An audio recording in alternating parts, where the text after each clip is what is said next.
أعوذ بالله من شرور أنفسنا ومن سيئات أعمالنا من يهده الله فلا مضل له ومن يضلل فلا هادي له وأشهد أن لا إله إلا الله وحده لا شريك له وأشهد أن محمدا عبده ورسوله يا أيها الذين آمنوا اتقوا الله حق تقاته ولا تموتن إلا وأنتم مسلمون يا أيها الناس اتقوا ربكم الذي خلقكم من نفس واحدة وخلق منها زوجها وبث منهما رجالا كثيرا ونساء واتقوا الله الذي تساءلون به والأرحام إن الله كان عليكم رقيبا يا أيها الذين آمنوا اتقوا الله وقولوا قولا سديدا يصلح لكم أعمالكم ويغفر لكم ذنوبكم وما يطع الله ورسوله فقد فاز فوزا عظيما أما بعد فإن خير الحديث كتاب الله وخير الهدي هدي محمد صلى الله عليه وسلم وشر الأمور محدثاتها وكل محدثة بدعة وكل بدعة ضلالة وكل ضلالة في النار أيها الحاضرون قال الله عز وجل في كلامه المجيد والفرقان الحميد أعوذ بالله من الشيطان الرجيم بسم الله الرحمن الرحيم إنا أنزلناه في ليلة القدر وما أدراك ما ليلة القدر ليلة القدر خير من ألف شهر تنزل الملائكة والروح فيها بإذن ربهم من كل أمر سلام هي حتى مطلع الفجر قال النبي صلى الله عليه وسلم من قام ليلة القدر إيمانا واحتسابا غفر له ما تقدم من ذنبه সম্মানিত মুসল্লিবৃন্দ, প্রশংসা আল্লাহ সুবহানাহু ওয়া তাআলার, শান্তি ও রহমত বর্ষিত হোক মানবতার মহান মুক্তিদূত সর্বকালের সর্বশ্রেষ্ঠ মানুষ নবী রাসূল বিশ্ব নবী মুহাম্মদুর রাসূলুল্লাহ সাল্লাল্লাহু আলাইহি ওয়াসাল্লামের উপর। আজকে আমরা কোরআনুল কারীমের সূরা কদর তেলাওয়াত করেছি। যদিও কদরের আলোচনা আমি খুব সংক্ষিপ্তই করব, তারপরেও করেছি, কারণ আমাদের কদর রাতি সামনে সমাগত, তাই না ইমাম সাহেব? এজন্য একটু টাচ দিব। কিন্তু যে বিষয়টা আমাদের জানা দরকার, আমাদের জানা উচিত, সেই বিষয় নিয়ে কিছু কথা বলবো। কেউ মনে করবেন না যে রাজনীতি। আমি আগেও বলেছি, 14 বছর আগেও যখন খুতবা শুরু করেছি এখানে, তখন বলেছি আমি কোনো রাজনীতির সাথে সংশ্লিষ্ট না, রাজনীতি আমি করি না, রাজনীতি আমি বুঝি না। তো কোরআন যা বলে, ইতিহাস যা বলে, তা আপনাদের জানানো উচিত। কি মনে করেন? উচিত না? আজকে বাংলাদেশের প্রেক্ষাপটে সবচেয়ে হতবাক হই, বিস্ময়ভূত হই, কিছু ভাই এমন যে সৌদি আরবের বিরুদ্ধে কথা বলে। আমি সৌদির বিরুদ্ধে কথা বলা সম্বন্ধে সহিহ বুখারীতে একটা অধ্যায় আসছে, ফাদাইলে মদিনা, মদিনার গুরুত্ব নিয়ে কথা বলেছি আজ থেকে অন্তত 10 বছর আগে, আরো আগে। তো আমি সেখান থেকে অনেক কথা বলছি। আজকে দু একটা কথা কোট করি। একটা হাদিসের শব্দ হলো কাফরা। কি? আল্লাহর নবী বলেন, বুখারীর হাদিস, ফাদাইলে মদিনা। এখানে এই শব্দটা নিয়ে আসছেন যে মদিনা হচ্ছে উত্তপ্ত হাফর, সেখানে কোনো বিদআতি প্রতিষ্ঠিত হবে না। মদিনা হচ্ছে সারা পৃথিবী থেকে ইসলাম ওইভাবে মদিনায় প্রবেশ করবে, সাধ্যভাবে করতে প্রবেশ করে। এই হাদিসের আমি অনেকদিন ব্যাখ্যা করেছি, বুখারীর হাদিস। মদিনাতে মাসিহে দাজ্জাল প্রবেশ করতে পারবে না। মদিনার প্রত্যেকটি গেটে ফেরেশতারা পাহারা দিবে। আর মদিনার সাথে যারা হিংসা করবে, আল্লাহ তাদেরকে ধ্বংস করে দিবে। সুতরাং এটা হলো আকীদার বিষয়, তাই না? মদিনার সাথে কোনো অবস্থাতে হিংসা করা যাবে না। আজকের যে কথাগুলি, আমি কালকে ফেসবুক, আমি সময় পাই না, আপনারা জানেন, একেবারে খুব ব্যস্ত। হঠাৎ করে একটু ফেসবুকে গেছি, দেখি মক্কার ইমাম মদিনার ইমামকে এই এক নরাধম মানে ঘুষি দিয়ে মানে ব্যঙ্গ করছে। এই ফেসবুকে এটা সে পোস্ট করছে। ও জঘন্য বর্বর, ওর আমি নিন্দাকে জানাচ্ছি। ওর পৈশাচিকতার জন্য আল্লাহ বিদ্যুতের করে তওবা করার সুযোগ দেয়, যদি আল্লাহর দরবার তওবা লেখা থাকে। আর না হয় আল্লাহ ওকে যা করা দরকার সেটা আল্লাহর ইখতিয়ারে আমরা দিয়ে দিলাম, আমাদের ইখতিয়ারে নাই। আমরা শুধু বলবো মক্কা মদিনার সাথে যারা হিংসা করবে আল্লাহ তাদেরকে ধ্বংস করে দিবে। এটা আমি বাস্তবে প্রয়োগ পেয়েছি। আজ থেকে প্রায় 94 সাল, কত সাল হয়, আজ থেকে কত বছর হবে, আমার শ্বশুর বাড়ি 95, শ্বশুর বাড়িতে গেলাম, আমারই সম্পর্কে ভাইরা, সে মক্কা মদিনার খুব বিশুদ্ধার করলো। আমি বললাম শুনুন, তখন ওই অধ্যায়গুলি আমি পড়েছি, আমার কাছে মক্কা মদিনার অধ্যায়গুলি একবার ক্লিয়ার, বুখারী আমি আর অনেক আগে পড়ি। তাই আমি বললাম আল্লাহর নবী বলেছেন মক্কার সাথে যারা হিংসা করে, মদিনার সাথে যারা হিংসা করে আল্লাহ তাদেরকে ধ্বংস করে দিবেন। আপনি খামোশ হয়ে যান, সাবধান হয়ে যান, আপনি সতর্ক হয়ে যান, আর আগাবেন না। তো উনি তারপরে কিছু কথা বললেন, আমি অত্যন্ত কষ্ট পেলাম। আপনারা জানেন ওই যে মিরপুর যে ঘূর্ণিঝড় হয়েছিল, শুনেছেন, দেখেছেন? মিরপুরের ঘূর্ণিঝড় দেখেন নাই? আমি তখন ঢাকাতে ছিলাম, চিটাগং পোস্টিং ছিল, ঢাকাতে এসেছিলাম, সেখান থেকে দেখতে এসেছিলাম। যারা দেখেছেন তারা তো দেখেছেন, ডালগুলির মাথা ছিল একটু নিচ দিয়ে কাটা, তাই না ভাই? গেছিলেন কি শালম ভাই? যান নাই? যারা মুরব্বী কেউ যান নাই? গেছিলেন আপনি? দেখছেন? হ্যাঁ, মিরিকপুর, এই যে মিরিকপুর গেছিলেন আপনারা? দেখছেন কোন ধানের উপর কি ধান ছিল? খেজুর গাছগুলি, নারকেল গাছগুলি কিভাবে এতটুকু রেখে রেখে খন্ড হয়ে গেছিল, বিল্ডিংটা কেমন ধ্বংস হয়ে গেছিল। সেই ঝড়ে আমার ওই ভাড়া মারা যায় এবং কয়েকদিন পর তার পচা গলিত লাশ পাওয়া যায়, যা শ্রীকালে কুকুরে খেয়ে এই তছনছ করেছে। তা আমি, সেটা হলো বাস্তব প্রমাণ। আমি আমার শ্বশুর বাড়ি এই কথাগুলি বলেছিলাম তখন, কিন্তু উনি বুঝতে পারেনি। আল্লাহ ওনাকে ক্ষমা করুন, আল্লাহ যেন ওনাকে রহম করেন। আমি বলছিলাম, এটা বাস্তবতা দিয়ে শুরু করলাম। সম্মানিত উপস্থিতি, আমাদের দেশে ইরান এবং ইসরায়েল যুদ্ধ নিয়ে মিডল ইস্টে যে পরিমাণ, অর্থাৎ সৌদি আরবকে যে পরিমাণ গালিগালাজ করা হয়, শুধুমাত্র অজ্ঞতা আর বহিঃপ্রকাশ আর কিছুই নয়। এই জন্য আমরা সিয়াদের ইতিহাস আপনাদের সামনে একাধিকবার বলেছি, আজকেও কিছু এই জন্য বলবো যে আপনাদের যেন মানে সচেতন হওয়ার অবকাশ থাকে। ইরান সিয়া, এই সিয়া রাষ্ট্র প্রতিষ্ঠা করার জন্য হাজার হাজার মুসলিম সুন্নিদের রক্তে রঞ্জিত করেছে সিয়ার মাটি। এক। দুই, ইরান সিয়া, এই সিয়ারা চায় পুরো মিডল ইস্ট দখল করে, মক্কা দখল করে, আবু বকর এবং উমরের লাশকে উঠিয়ে ইচ্ছা মতো পিটিয়ে কাবার সাথে ঝুলিয়ে রাখবো। নাউজুবিল্লাহ।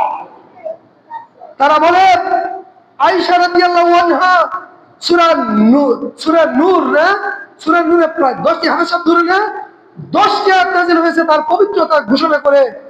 তাকে তারা আজকেও জিনাকারী মনে করে। এবং ওই যে দেখবেন 10 মুহররম একটা ছাগল পিঠায়, এটাকে বলে আয়েশা রাদিয়াল্লাহু আনহা পিঠাচ্ছে। তারা বলে তারা যদি মক্কা মদিনা দখল করতে পারে, আয়েশার লাশ কবর থেকে উঠিয়ে তাকে দুর্ভাবে করল। নাউজুবিল্লাহ। এরা নাকি মুসলিম, এরা নাকি মুসলিম। যারা আমাদের মাকে অপদস্থ করে, মাকে লজ্জিত করে, যারা আমাদের মাকে কবর থেকে উঠিয়ে তুলনা করতে চায়, ওই নরদমরা নাকি মুসলিম। সম্মানিত উপস্থিতি, আমি আপনাদের কাছে আরো বলছি, ওরা বলে আবু বকরের হাতে বায়াত করে সমস্ত সাহাবায়ে কেরাম রাদিয়াল্লাহু আনহুম কাফের হয়ে গেছে। আবু বকর, উমর, ওসমান কাফের। নাউজুবিল্লাহ। তারা বলে আবু বকর, উমর, ওসমান সহ সকল, মানে 5 জন সাহাবী বাদে সকল সাহাবী কাফের। নাউজুবিল্লাহ। আমরা বলেছিলাম আল্লাহর নবী বলেছেন লা তুসাব্বা সাবি মান সাব্বা সাবি লানাতুল্লাহি ওয়া মালাইকাতিহি ওয়ান নাস আজমাইন। ও শোনো, তোমরা আমার সাহাবীকে গালি দিও না। যে আমার সাহাবীকে গালি দেয় আল্লাহ তাদেরকে অভিসম্পাত করে, সমস্ত ফেরেশতারা তাদেরকে অভিসম্পাত করে, এবং সমস্ত অভিসম্পাতকারীরা তাদেরকে অভিসম্পাত করে, সমস্ত মানুষ তাদেরকে অভিসম্পাত করে। সম্মানিত উপস্থিতি, তারা চায়, তারা এই কোরআন, এই কোরআনকে তারা বিশ্বাস করে না। কেন বিশ্বাস করে না? এই কোরআন এসেছে সাহাবীদের মাধ্যমে। কোন সাহাবীরা যখন বিশ্বাস করে না, তখন তারা এই কোরআনকে বিশ্বাস করে না। এই কোরআনে তারা বলে কোরআন ছিল 90 পারা, তা 30 পারা রেখে দিয়েছে ওরা, আর 60 পারা গ্রহণ করেছে। নাউজুবিল্লাহ। এই কোরআন দ্বারা বলে না, গাদিরে খুম নামক একটা ঘটনার উদ্ধৃতি দেয়। আমি এখন সব কথা বলতে পারি, একটু একটু করে বলছি। আল্লাহ নবীকে আল্লাহ বলছে ইয়া আইয়ুহার রাসূল বাল্লিগ মা উনজিলা ইলাইকা মির রাব্বিক ওয়া ইল্লাম তাফআল ফামা বাল্লাগতা রিসালাতাহু ওয়াল্লাহু ইয়াসিমুকা মিনান নাস ইন্নাল্লাহা লা ইয়াহদিল কওমাল কাফিরিন। এই আয়াত যখন নাযিল হয় ওরা বলছে, আল্লাহ কি বলছে এখানে? আল্লাহ বলছে ইয়া আইয়ুহার রাসূল, হে রাসূল বাল্লিগ, আপনি প্রচার করুন মা উনজিলা ইলাইকা মির রাব্বিক, যা আপনার রবের পক্ষ থেকে আপনার উপর নাযিল হয়, অবতীর্ণ হয়। ওয়া ইল্লাম তাফআল, যদি আপনি প্রচার না করেন ফামা বাল্লাগতা রিসালাতাহু, তাহলে আপনি তার প্রেরিত বার্তা, আপনি তার প্রেরিত কোরআন প্রচার করলেন না। এটা প্রচার করতে গেলে আপনি লাঞ্ছিত হবেন, অপমানিত হবেন।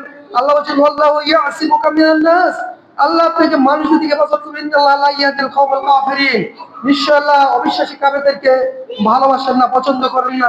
সম্মানিত মুসলিম রায়টাকে নিয়ে আসছে আল্লাহর নবী নাকি আলীকে এই খিলাফত দিতে চাননি, ওমরকে, আবু বকরকে খেলাফত দিবেন। এটা যখন আল্লাহ জানতে পারলেন, আল্লাহ সবকিছু জানেন না আগে, যখন হয় তখন নাকি আল্লাহ জানেন। নাউজুবিল্লাহ। আমি কোনো কিছু বাড়িয়ে বলছি না, আমাদের উস্তাদদের থেকে শিখেছি, আমরা সেটাই বলেছি। আর আপনাদের প্রয়োজন হলে এটা রেফারেন্স আমাদের উস্তাদদের থেকে এখন এনে নেওয়া দেওয়া যাবে, জীবিত আছে আলহামদুলিল্লাহ, কোনো সমস্যা নাই। তো বলছেন আল্লাহ নবী নাকি আবু বকর আর উমরকে খিলাফত দিবে, আলীকে দিবে না। এজন্য আল্লাহ নবীকে আল্লাহ বলছে আপনি আলীকে খেলাফত দেন। এই আয়াতের তাফসীর করছে আপনি আলীকে খেলাফত দেন, কারণ আপনি মানুষের ভয় করবেন না, মানে আবু বকর উমরের ভয় করবেন না। নাউজুবিল্লাহ। তারপরে আয়েশা রাদিয়াল্লাহু আনহার উপর গুরুত্ব আরো কেন? আয়েশা রাদিয়াল্লাহু আনহা নাকি আবু বকরকে নবীর কাছে মানে বিভিন্ন ভাবে নবীকে প্ররোচিত করে খিলাফত নিয়ে দিয়েছেন। নাউজুবিল্লাহ। আয়েশা রাদিয়াল্লাহু আনহা সম্বন্ধে আপনি জানেন, সহিহ বুখারীর হাদিস আসছে, আয়েশা রাদিয়াল্লাহু আনহাকে যখন আল্লাহর নবী বললেন আবু বকরকে বলো লোকদেরকে সালাত আদায় করতে, আয়েশা রাদিয়াল্লাহু আনহা বলেছিলেন কতক্ষণ আমরা শুধু একটা বলি, আল্লাহর নবী আবু বকর অত্যন্ত দুর্বল চিত্তের মানুষ, সে যখন আপনার অনুপস্থিতিতে মানুষদের দিকে নিয়ে ইমামতি করতে যাবে তখন সে কেঁদে কেঁদে অস্থির হয়ে যাবে, সে সালাত আদায় করতে পারবে না। আপনি বলুন, ওমরকে বলুন। আল্লাহর নবী বললেন আমি বলছি বলো আবু বকরকে দিয়ে মানুষদেরকে জামাতে সালাত আদায় করতে। আয়েশা রাদিয়াল্লাহু আনহা চলে গেলেন হাফসার কাছে, তিনি যে হাফসাকে বুঝালেন, বললেন আপনার বাবার কথা আপনি নবী মুহাম্মদ রাসূলুল্লাহ সাল্লাল্লাহু আলাইহি সাল্লামকে বলুন। হাফসা রাদিয়াল্লাহু আনহা যখন আল্লাহর নবীর কাছে বললেন তখন আল্লাহর নবী আরো বেশি ক্রুদ্ধ হলেন, চক্ষু দিয়ে তার ক্রুরাগ্নি বর্ষিত হলো। বললো আমি তো দেখছি তোমরা ইউসুফ আলাইহিস সালামের সময়ের সেই নাইদের মতো তোমরা কি চক্রান্ত কাহিনী। তখন আল্লাহর নবী ধার্যহীন ভাষায় বললেন তোমরা আবু বকরকে বলো লোকদের নিয়ে জামাত আদায় করতে। সম্মানিত উপস্থিতি, এটা ছিল আবু বকরের নেতৃত্বের প্রথম সময়। আমরা আপনাদের শুধু এতটুকু দেখাতে চাইলাম, বুখারীর হাদিসে এই ঘটনা আসছে। তো বিশ্ব নবী মুহাম্মদ রাসূলুল্লাহ সাল্লাল্লাহু আলাইহি সাল্লাম তাদের ভাষায় খেয়ানত করেছে। অন্য একজন বলে আসলে জিবরাইল ভুল করেছে, ওহী নিয়ে যাওয়ার কথা ছিল আলীর কাছে, ভুল ক্রমে সে গিয়েছে মুহাম্মদের কাছে। নাউজুবিল্লাহ।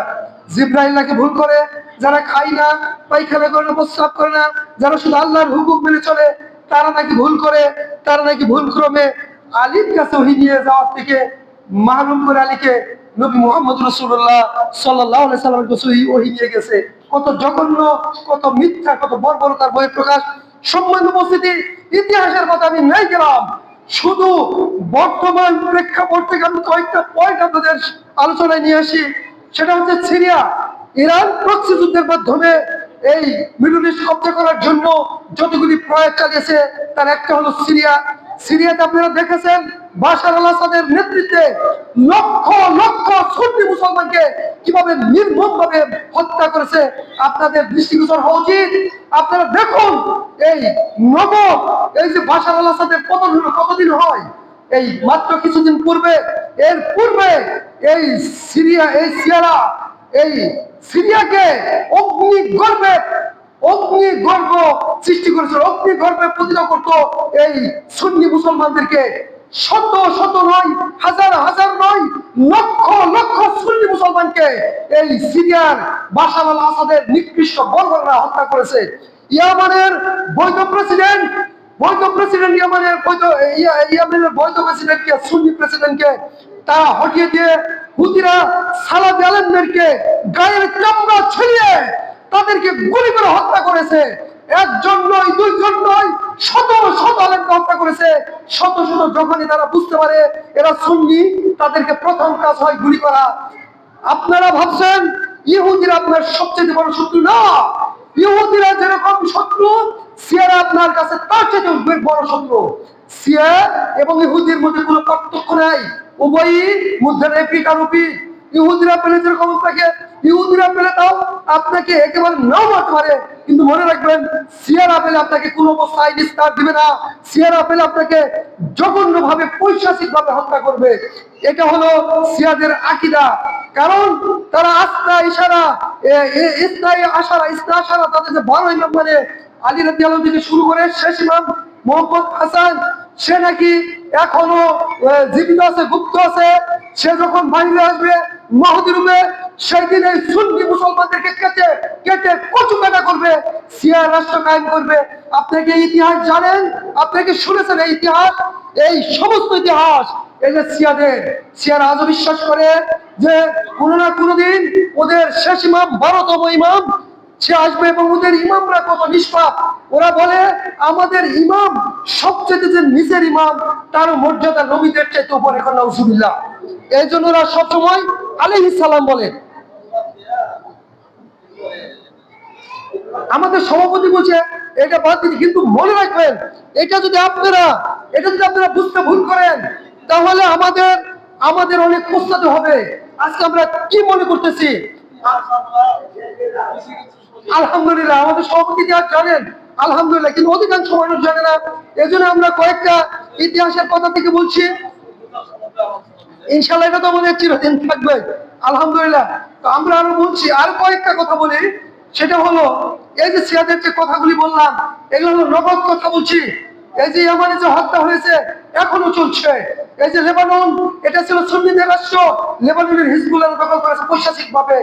এরা এখনো সুন্নি, আপনি যদি সুন্নি প্রমাণ পায় সঙ্গে সঙ্গে আপনাকে হত্যা করবে।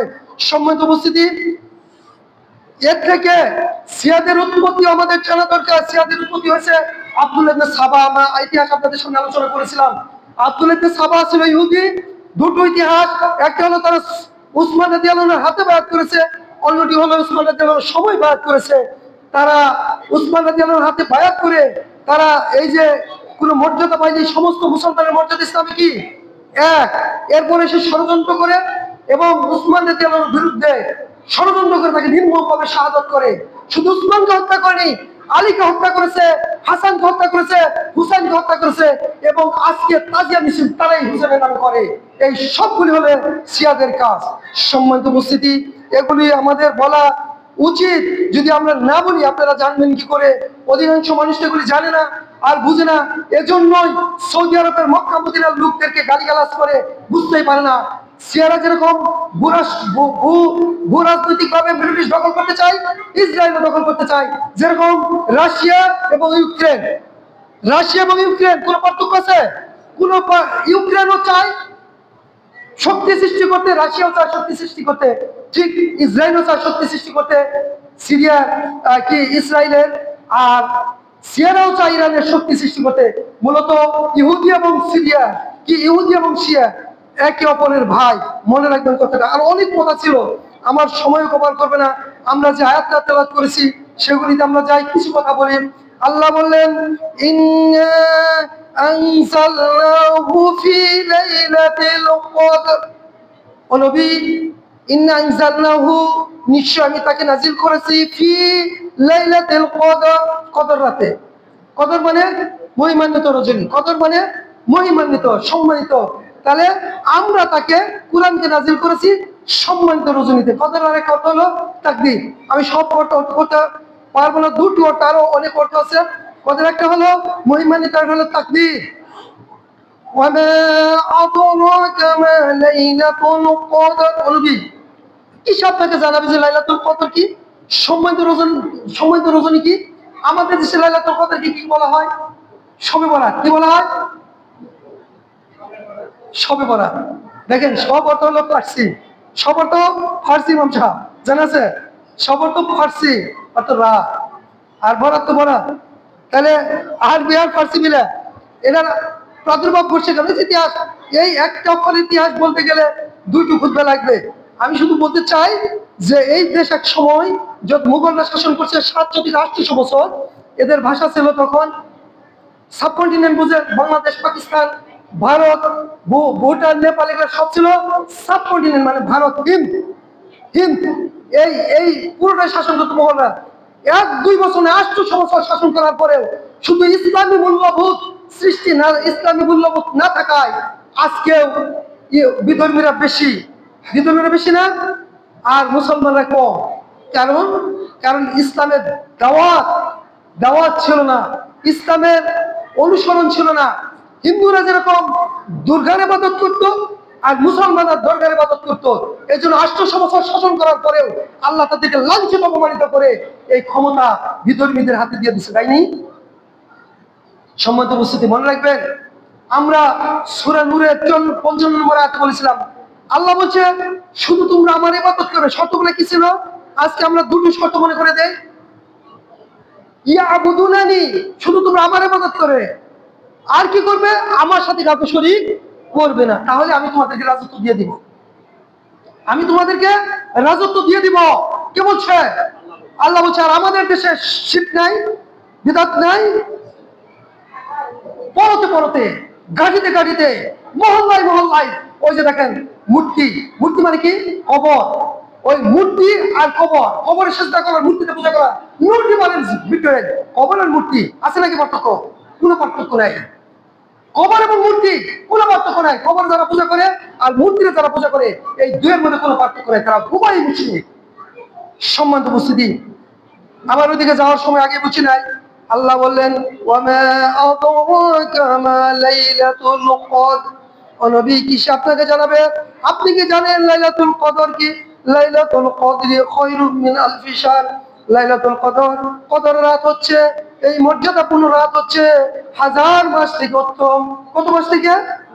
1000 মাস থেকে উত্তম। এটা শুধু 1000 মাসের সমান নয়, খায়রুম মিন আলফি শাহর, 1000 মাস থেকে উত্তম না, 1000 মাস থেকে উত্তম। তানাজ্জালুল মালাইকাতু ওয়ার রূহু ফিহা বিইذনি রাব্বিহিম। এই রাতে নাজিল হয়, নেমে আসে মালাইকা, মালাইকা ফেরেশতাগণ, ফেরেশতাও ফার্সি, মালাইকাগণ, এবং রূহ, রূহ মানে জিবরাইল, জিবরাইলও নেমে আসে, ফেরেশতারা নেমে আসে। ফিহা, এই রাতের মধ্যে, বিইذনি রাব্বি, ফিহা বিইذনি রাব্বিহিম, এই তাদের রবের অনুমতি ক্রমে, মিন কুল্লি আমর, মিন কুল্লি আমর, সমস্ত হুকুম আকাম সহ। আমাদের এইটুকু আলোচনা করার উচিত ছিল, ন্যায় সময় আর করতে পারবো না। তবে অন্য জায়গা আছে, এই রাতে সমস্ত গুরুত্বপূর্ণ বিষয় লিপিবদ্ধ হয়। তার মানে লাইলাতুল কদর কি হয়? 1 বছরে তাকদির লেখা হয়। তাকদির আলোচনা করছি না 7 স্তরে।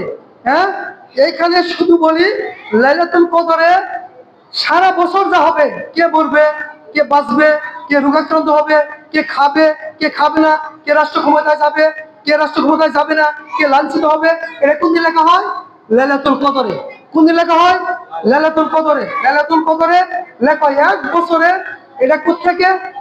আর সাজিবে লৌহে মাহফুজ থেকে আল্লাহ সুবহানাহু ওয়া তাআলা পাঠায় ফেরেশতাদের কাছে, আর সেটা ফেরেশতারা চূড়ান্ত করে ফেলে। চূড়ান্ত তো আগে হয়ে আছে, আছে না? তাকদীর কত বছর আগে লেখা হয়েছে? পৃথিবী সৃষ্টির 50,000 বছর পূর্বে। আমরা যেহেতু তাকদীরের পুরো আলোচনা করেছি, সুতরাং শুধু একটু পয়েন্ট দিয়ে গেলাম। তাহলে আল্লাহর নবী বললেন, আল্লাহ বলছেন মিন কুল্লি আমর, এই সমস্ত হুকুম আহকাম, যত বিধিবিধান, সবকিছুই এই রাতে লিপিবদ্ধ হয়। সালামুন হিয়া হাত্তা মাতলাইল ফাজর, আয়রার স্থিতিকাল থাকে ফজর পর্যন্ত। হাত্তা মাতলাইল ফাজর, যতক্ষণ পর্যন্ত সুবে সাদেক উদ্ভাসিত না হয়, তার আগ পর্যন্ত এই প্রশান্তির রজনীটা বিস্তৃত হয়।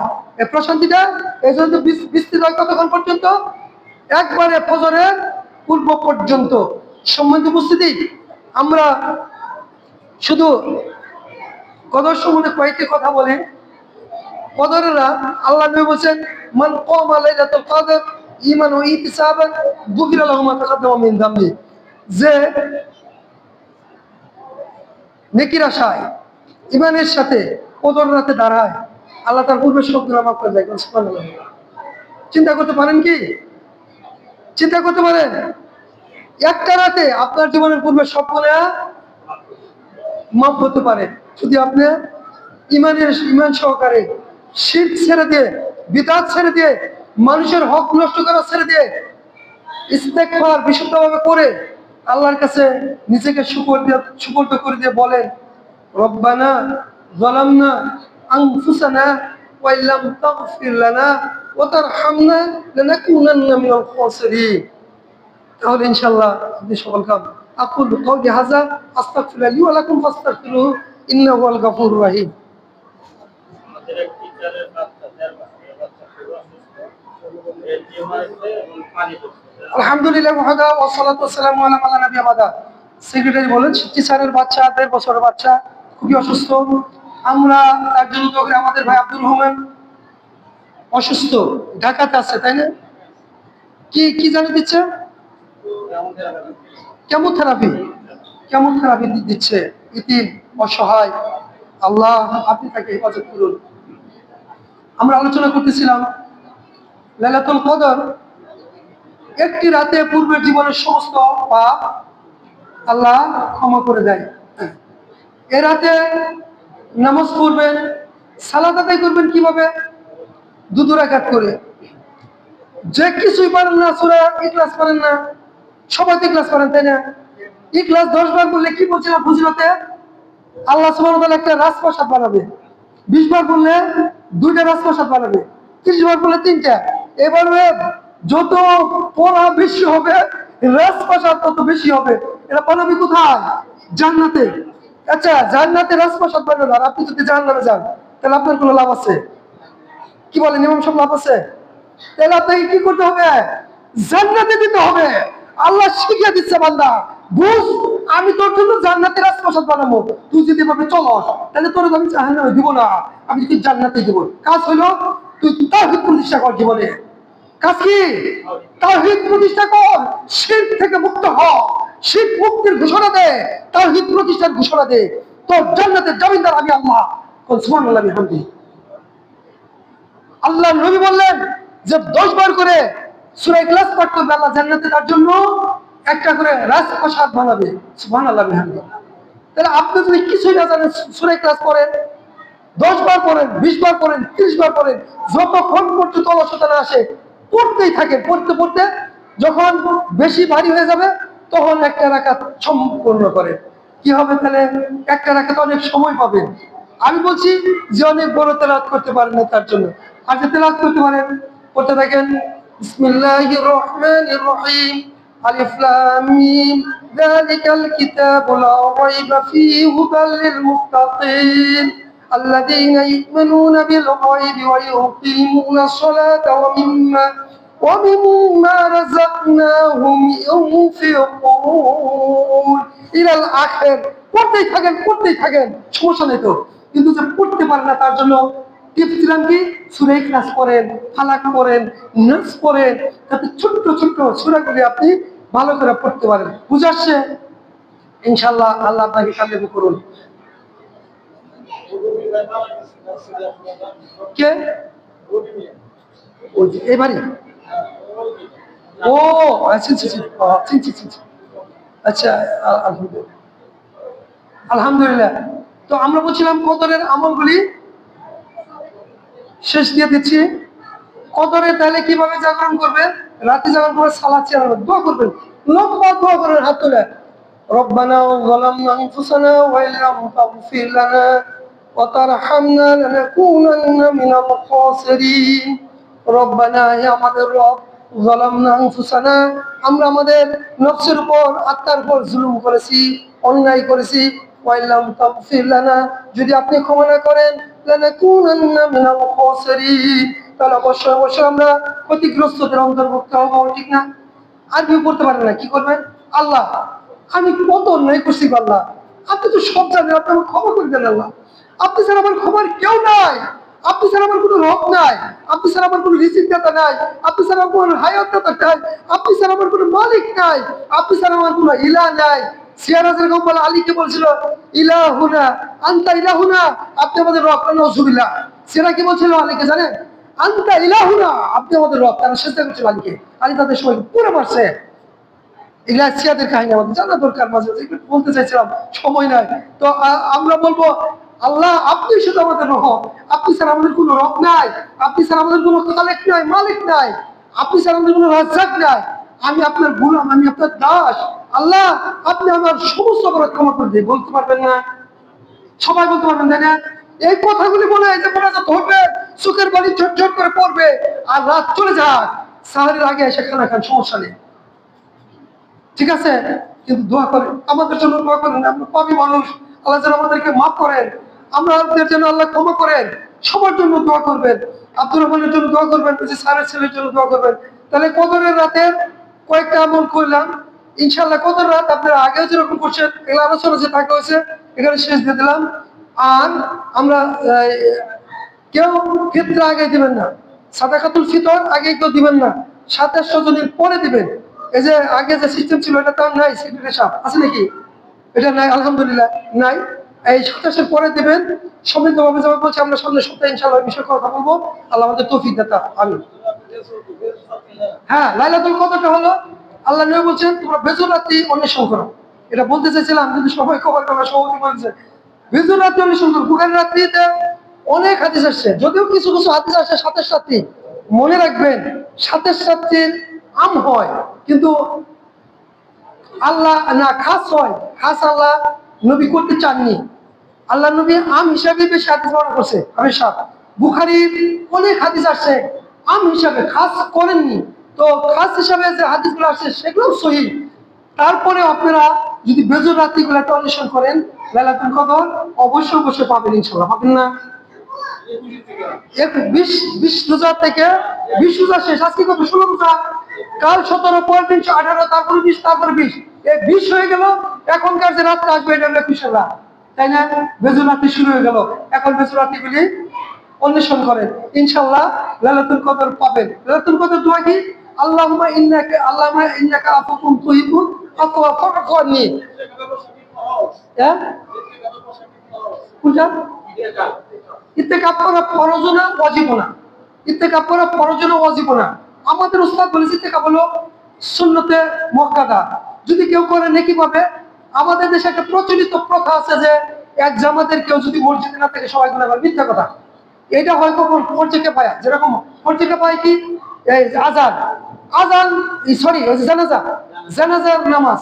এখন জানাজা যদি কেউ না পড়ে পুরুষ সমাজ গুনাহগার হবে। আর যদি মনে করেন কিছু লোক আইসা পড়লো, কবরস্থ করলো, সবাই মাপ পেয়ে যাবে। বুঝতে পারছেন? তাহলে এটা এটা ফরজে কিফায়া না, এটা ওয়াজিব না, এটা হলো সুন্নাহ, সুন্নাতে মুআক্কাদা। রাসূল সাল্লাল্লাহু আলাইহি ওয়াসাল্লাম তার জীবদ্দশায় করেছে। এটা ইত্তেকাফ করতে হয় জুমা মসজিদে, যেখানে জুমার সালাত হয়, জামে মসজিদে, যেখানে জুমার সালাত হয়, জামে মসজিদে। আর ইত্তেকাফকারী যারা করবেন, যদি কেউ করেন, জরুরি প্রয়োজন ছাড়া বাইরে যাবেন না। জরুরি প্রয়োজন কি? পায়খানা প্রস্রাব। জরুরি প্রয়োজন কি? পায়খানা প্রস্রাব। বাবির সাথে গল্প করা 10 দিন পরে করতে পারবেন, শ্বশুর শাশুড়ির সাথে 10 দিন পরে গল্প করতে পারবেন, যাবেন না। শুধুমাত্র পায়খানা প্রস্রাব গোসল, এই 3 কারণ ছাড়া বাইরে যাবেন না ইত্তেকাফ যারা করবেন। ইত্তেকাফ মসজিদেই থাকার কথা, বেশি বেশি করে আল্লাহকে ডাকবেন। আমার যারা যদি কেউ ইত্তেকাফ বসেন আমাদের জন্য দোয়া করবেন। হ্যাঁ, 20 রোজা থেকে 20 রোজা, যেদিন 20 রোজা শেষ হয়ে যাবে মাগরিবের আগে এসে মসজিদে চলে আসবেন। এটা হলো ইত্তেকাফ করবেন। আর ইত্তেকাফ আল্লাহ আপনাদের করার তৌফিক দিয়ে আমরা দোয়া করি। ইত্তেকাফ অনেক ফজিলতপূর্ণ, আল্লাহর কাছে নিজেকে সুপর্দ করে দেওয়ার একটা শ্রেষ্ঠ সময়। যে আপনি কারোর সাথে কথা বলবেন না, শুধু কার সাথে কথা বলবেন? আল্লাহর সাথে। কিভাবে কথা বলবেন? আপনি যখন বলবেন আলহামদুলিল্লাহি রাব্বিল আলামিন, আল্লাহ বলবেন হামিদানি আব্দি, বান্দা আমার প্রশংসা করলো। এইভাবে যত বলবেন আল্লাহ ততই বলতে থাকবে, তাই না? আল্লাহর সাথে কথা বলবেন, বেশি বেশি করে বাকারার শেষে 2 আয়াত পাঠ করবেন, সূরা ফাতিহা পাঠ করবেন, বাকারা এবং আলে ইমরান পাঠ করবেন। আমরা আগে বলছি এগুলি আপনার জন্য সুপারিশ করবে কিয়ামতের দিন। ঠিক আছে? তো আমরা অনেক কথা বললাম। আসলে লাইলাতুল কদর সম্পর্কে আলোচনা করা উচিত ছিল, কিন্তু দেখেন যে প্রেক্ষাপট, আমাদের যদি ইমান খারাপ হয়ে যায়, আমাদের আকীদায় বিভ্রান্ত হয়ে যায়, এটা ক্ষতি না? এই জন্য কিছু কথা আমরা বলেছি, এটা মনে কষ্ট দিবেন, এটা আপনাদের জানা দরকার। ربنا ظلمنا أنفسنا وإن لم تغفر لنا وترحمنا لنكونن من الخاسرين رب ارحمهما كما ربياني صغيرا رب ارحمهما كما ربياني صغيرا رب ارحمهما كما ربياني صغيرا ربنا آتنا في الدنيا حسنة وفي الآخرة حسنة وقنا عذاب النار ربنا لا تجعلنا فتنة للذين كفروا واغفر لنا ربنا إنك أنت العزيز الحكيم ربنا هب لنا من أزواجنا وذريتنا قرة أعين واجعلنا للمتقين إماما اذهب البأس رب الناس واشف أنت شافي لا شفاء إلا شفاءك شفاء لا يغادر سقاما اللهم اغفر لحينا وميتنا وشاهدنا وغائبنا وصغيرنا وكبيرنا وذكرنا وأنثانا اللهم من أحييته منا فأحيا على الإسلام ومن توفيته منا فتوفه على الإيمان ربنا تقبل منا إنك أنت السميع العليم وتب علينا إنك أنت التواب الرحيم رب العالمين আমাদের এক ভাই আব্দুর রহমান অসুস্থ শুধু আব্দুর রহমান নয় তামাম পৃথিবীতে যত মুমিন মুমিনাত মুসলিম মুসলিমাত অসুস্থ আছে আল্লাহ প্রত্যেকে সেবাই কামিলা দান করুন রব্বুল আলামিন গো প্রত্যেকে সেবাই কামিলা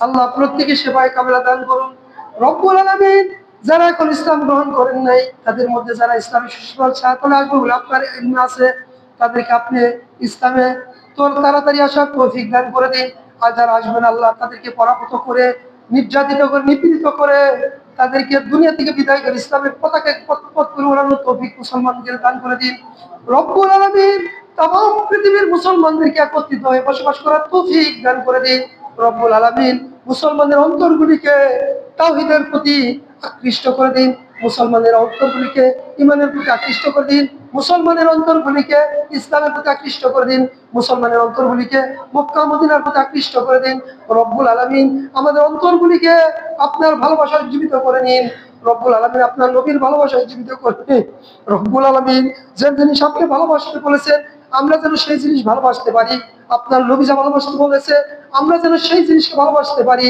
আর আপনি জাতিকে নিবৃত্ত থাকতে বলেছেন থাকতে থেকে যেন আমরা দূরে থাকতে পারি আপনার নবী যাকে ঘৃণা করতে বলেছেন আমরা যেন তাকে ঘৃণা করতে পারি সে তৌফিক আমাদেরকে দান করে দিন রব্বুল আলামিন যারা আমাদের থেকে বিদায় হয়ে গেছে আল্লাহ আদম আলাইহিস সালাম থেকে নিয়ে মুহূর্ত পর্যন্ত तमाम পৃথিবী থেকে যত মুমিন মুমিনাত মুসলিম মুসলিমাত বিদায় হয়ে গেছে আল্লাহ তাদের কবরগুলিকে জান্নাতের বাগিচা বানায় দিন কাল কিয়ামত আমল্লাহ মাদান হাদিতে জান্নাত নসিব করে দিয়েন রব্বুল আলামিন রবি মিয়া মারা গেছে ওনার ছেলে 100 টাকা মসজিদে দান করেছে আল্লাহ কবুল করে নিন আল্লাহ গো ছেলেরা দান করেছে এই দানের বদলতে বাবাকে জান্নাতের বাগিচা কবরটাকে জান্নাতের বাগিচা বানিয়ে দিন রব্বুল আলামিন আমাদের যাদের বাবা মারা গেছে মা মারা গেছে আল্লাহ প্রত্যেকের মা বাবার কবরটাকে জান্নাতের বাগিচা বানিয়ে দিন কাল কিয়ামত আমল্লাহ মাদান হাদিতে জান্নাত নসিব করে দিন রব্বুল আলামিন যারা অসুস্থ আছে বিমারি আছে আল্লাহ তাদেরকে সেবায় কামিলা দান করে দিন রব্বুল আলামিন ওই শিক্ষকের ছেলেটাকেও সুস্থ করে দিন